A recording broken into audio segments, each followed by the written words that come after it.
எல்லோருக்கும் வணக்கம். நம்ம இந்த வீடியோ செஷனில் நாச்சியார் திருமொழியுடைய 5வது திருமொழியான மண்ணு பெரும் புகழ் அப்படின்ற அந்த திருமொழியில் 3வது 4வது பாசுரங்களுடைய அர்த்தங்களை அனுபவிக்கலாம், பாசுரங்களை சேவிக்கலாம். நீங்கள் எல்லாரும் உங்களுடைய பாசுரங்களை என்னுடன் சேவித்தா உங்களுக்கு இன்னும் அது நல்லா அர்த்தங்களும் புரியும்.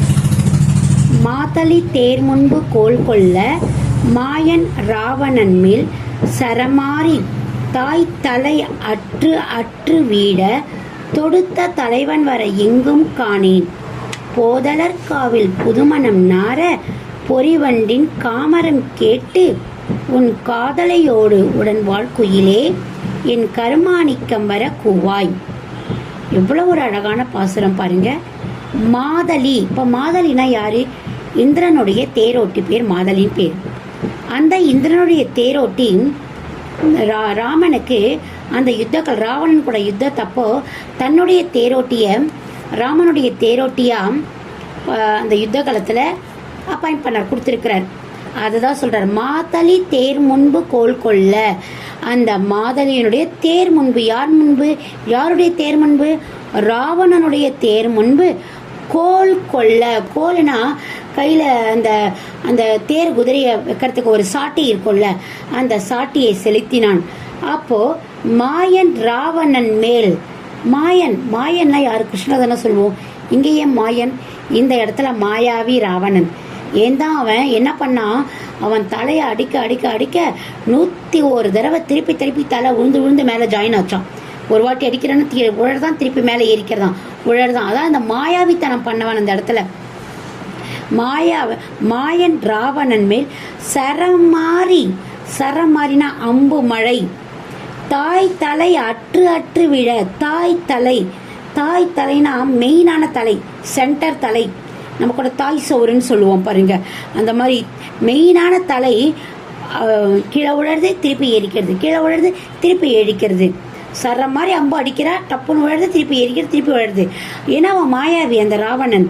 விழ தொடுத்த தலைவன் வர, அப்படியும் கடைசியா அந்த தலையை வீழ்த்தினானே, அந்த வீழ்த்தின அந்த தலைவன் வர எங்கும் காணும். எங்கேயுமே ஒரு அறிகுறியே காணுமே.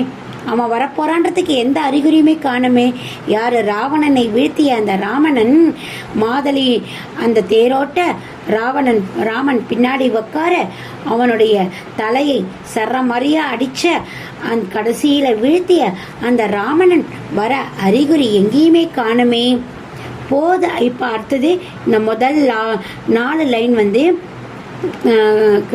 பெருமாளை பாடுறா. அதுக்கு அடுத்த 4 லைன் குயிலப்போ கேட்க போறா. போதலர்காவில் புதுமணம் நார.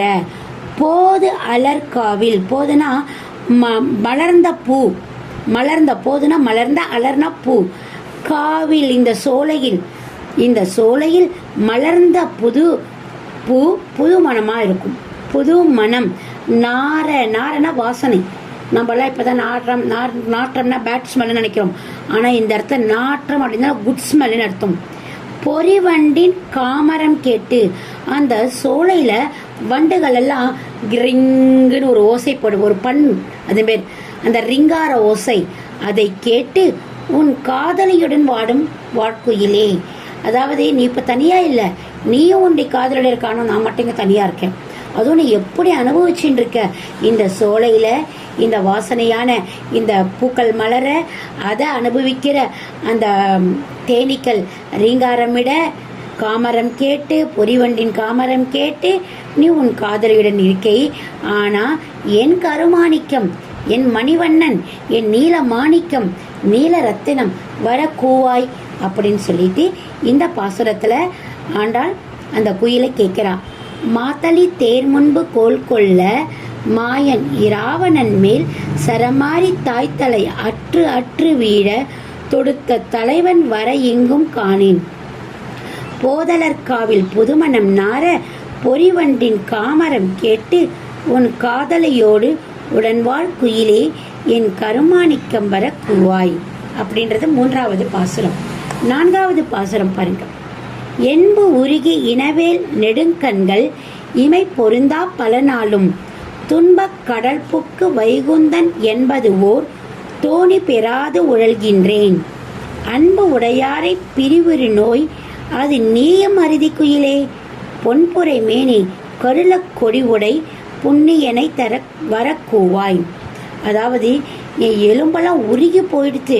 அவனை நினச்சி நினச்சி நினச்சி என்னுடைய உடம்பெல்லாம் எலும்பெல்லாம் உருகி போச்சு. என்னுடைய வேல் போன்ற கண்கள், என்னுடைய அழகான வேல் போன்ற கண்கள்லாம் இப்போ பொருந்தவே மாட்டேன்றது என்னுடைய கண்ணில். ஏன்னா என் கண்ணும் சுருங்கி போச்சு. அவனுடைய வரவை எதிர்பார்த்து எதிர்பார்த்து எதிர்பார்த்து என் கண்ணும் சுருங்கி போச்சு. என் இனிமைகளும் என்ன ஆயிடுத்து, வறண்டு போச்சு, கண்ணும் சுருங்கி போச்சு. அதால் ரெண்டுமே பொருந்தலை. இது ஒரு மாதிரி இருக்கு, இது ஒரு ஷேப்பில் இருக்கு. ரெண்டுமே பொருந்தலைன்னா தூக்கம் வரலை. பல நாளாக நான் தூங்கலை. ஏன்னா எலும்பு உருகிடுத்து, என் கண்கள் நீண்ட வேல் போன்ற நீண்ட கண்கள் இன்னைக்கு சுருங்கிடுத்து, இமையோட பொருந்தலை, தூக்கமும் வரலை. துன்பக் கடல் புக்கு வைகுந்தன் என்பது ஓர், அதாவது பிரிவென்ற இந்த துன்பம் என்ற கடலில் அந்த புகுந்த அந்த வைகுந்தநாதன் இருக்கானே, அவன் இன்னைக்கு ஒரு கப்பல் போல, ஒரு தோணி போல, ஒரு படகு போல அவன் அந்த படகு இருந்தா நான் அந்த கடல் வைகுந்தநாதன்ற கடலை போய் பிடிச்சிட்டுருவேன். பட் இன்னைக்கு அந்த படகு எனக்கு கிடைக்கல, அதனால தத்தளிக்கிறேன். அந்த படகு, அந்த வைகுந்தநாதன் இந்த படகு கிடைக்கல, துன்பக்கடலில் தத்தளிக்கிறேன் அப்படின்னு சொல்றா. அதுக்கப்புறம் இந்த குயிலை பார்த்து சொல்றா, அன்பு உடையாரை பிரிவுறு நோய் அது நீயும் அறுதி குயிலே. அதாவது ரொம்ப அன்பா இருக்கிற ரெண்டு பேரு பிரிஞ்சா எவ்வளவு கஷ்டமா இருக்கும், அது உனக்கு தெரியும்ல. நீ தானே உன்னுடைய பெண் குயிலோட இருக்க. உன்னை விட்டு அவள் பிரிஞ்சா அவள் எவ்வளோ கஷ்டப்படுவா, நீ எவ்வளோ கஷ்டப்படுவ உனக்கும் தெரியும். அன்பார்ந்த இருக்கிறவங்க பிரிஞ்சா என்ன நடக்குன்னு உனக்கு தெரியும். பொன்புரை மேனி கருள கொடி உடை. பொன்புரை அதாவது பொன்னிற திருமேனி போன்ற உடையவன். அதாவது எல்லாரும் கருமேனி தானே சொல்வா, இதுல நான் பொன்மேனி சொல்றா. அதாவது பொன்மேனினா கண்களை கவரக்கூடிய அழகு கொண்டவன் அர்த்தம். அதான் பொன்மேனி. எப்படி பொண்ணு நம்ம கண்ணை கவர்றதோ அந்த மாதிரி அந்த கருமேனிக்கன் நம்ம கண்ணை கவர்றான். அதை கம்பேர் பண்ணி சொல்றா இந்த இடத்துல. கருள கொடி உடை, கருடன் கொடியை உடைய அந்த புண்ணியனா தர்மம், புண்ணியனை தர்மம் கொண்டவனை, அவன் யாரு, பெருமாளை வரக்கூவாய் அப்படின்னு சொல்லிட்டு இந்த பாசுரத்துல அழகா முதல் 4 லைன் பெருமாளை தான் பிரிவு துயரியம் சொல்றா. அடுத்த 4 லைன் அந்த குயிலையும் வேண்டா. என்பு உருகி இனவேல் நெடுங்கண்கள் இமை பொருந்தா பல நாளும் துன்பக் கடல்புக்கு வைகுந்தன் என்பது ஓர் தோணி பெறாது உழல்கின்றேன். அன்பு உடையாரை பிரிவுறு நோய் அது நீயும் அறுதி குயிலே. பொன்புரை மேனி கருள கொடி உடை புண்ணியனை வரக்கூவாய் அப்படின்னு இந்த 4வது பாசுரத்துல அவ அந்த குயிலை என்னோட பெருமாள் கூட என்னை சேர்த்து வச்சுடு அப்படின்னு சொல்லிட்டு இந்த குயிலை வேண்டாம். இந்த பாசுரங்கள் எல்லாமே முதல் 4 லைன் பெருமாளுக்கும் அடுத்த 4 லைன் குயிலுக்கும் தான் இருக்கும். மிக அழகான அமிர்தமான பாசுரங்கள். இதை நீங்கள் ஒரு சான்ஸ் கிடைச்சா கட்டாயம் சேவிங்க, மிஸ் பண்ணாதீங்க. அதாவது அர்த்தத்தோடு சேவிக்கும் பொழுது ரொம்ப ஆனந்தமாக இருக்கும். நாமளும் அங்கே ஒரு ஆண்டாளாக மாறிடுவோம். அதனால் அர்த்தத்தோடு சேவிங்க. உங்களுடைய கமெண்ட்டை இன்பாக்ஸில் போடுங்க. அது மட்டும் இல்லாமல் லைக் பட்டனை கொடுங்க. நீங்கள் கொடுக்குற ஒவ்வொரு லைக்கும் ஒவ்வொரு கமெண்ட்டும் எங்களை போன்றவாளுக்கு ஒவ்வொரு ஊக்கமும் ஒவ்வொரு ஆக்கமும் கொடுக்கும். மிக்க நன்றி, வணக்கம்.